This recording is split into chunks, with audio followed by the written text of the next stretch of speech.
stop overlooking commons. God. There's a good chunk of Commander players who will see a black or even silver set symbol on a card and immediately disregard it as worthless trash. But that often couldn't be further from the truth. For example, Fear of Surveillance is a 2-mana white 2/2 nightmare enchantment creature with vigilance, which surveils one when it attacks. Pretty unassuming, right? Just your standard draft chaff. Yeah? To an extent, yes, I would agree with that. This isn't what you'd call much of a Commander format all-star. But you want to know what it is? Packed with utility. For one thing, a vigilant 2/2 body for 2 is very nice on curve, and makes for a nice little blocker, but then you add its other aspects and the card just opens up more. The Surveil effect, for instance, helps this thing slot really nicely into your white graveyard decks for some low investment, repeatable card selection and self-mill, made even better by the fact that its low mana cost makes it a viable target for the Sevin's Reclamations, Helping Hands and Dewdrop Cures that these kind of decks like to play. Indeed, this thing's low power also means that it slots very nicely into aggressive low power Matters decks like Arabella and McCready, being able to attack and get the Surveil off while retaining itself as a blocker. And then there's the fact that it's an efficient low mana cost enchantment creature, which gives it all sorts of homes in enchantment decks. Particularly, graveyard-focused enchantment decks adore this thing, commanders like Victor, Onyxia, and the Master of Keys, which can really make use of every part of this card.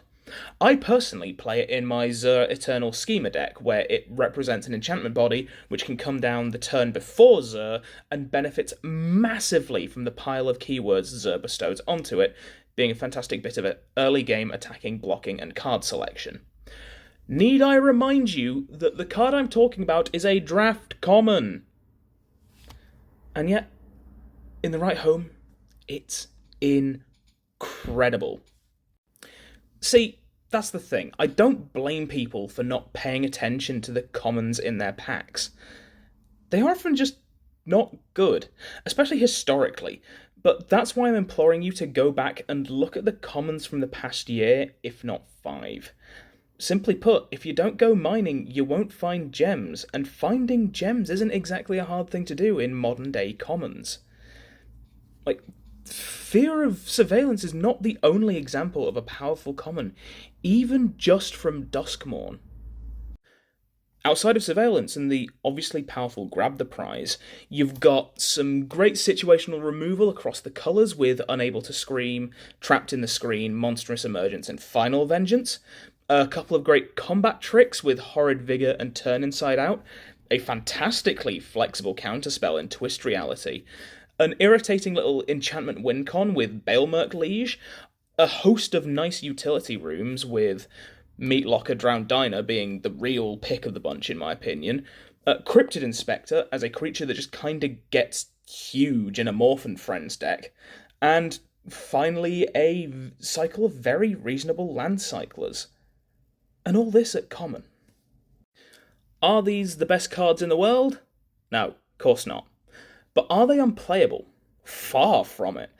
All they need is the right deck, and then they can often shine. Like, Bedhead Beastie certainly isn't your best generic red land cycler, but throw it in a Slinzer pile and it'll be welcomed with open arms. And it's all of these kind of interactions that I love delving into commons for. It's just magical, taking this piece of cardboard you never thought you'd do anything with, and slotting it in a deck where the mechanics just work out fantastically. And so, I implore you, have a rummage through your commons and a proper look at what they actually do. Chances are, you'll find a couple of good surprises, and you never know, for your particular decks, you might just strike gold.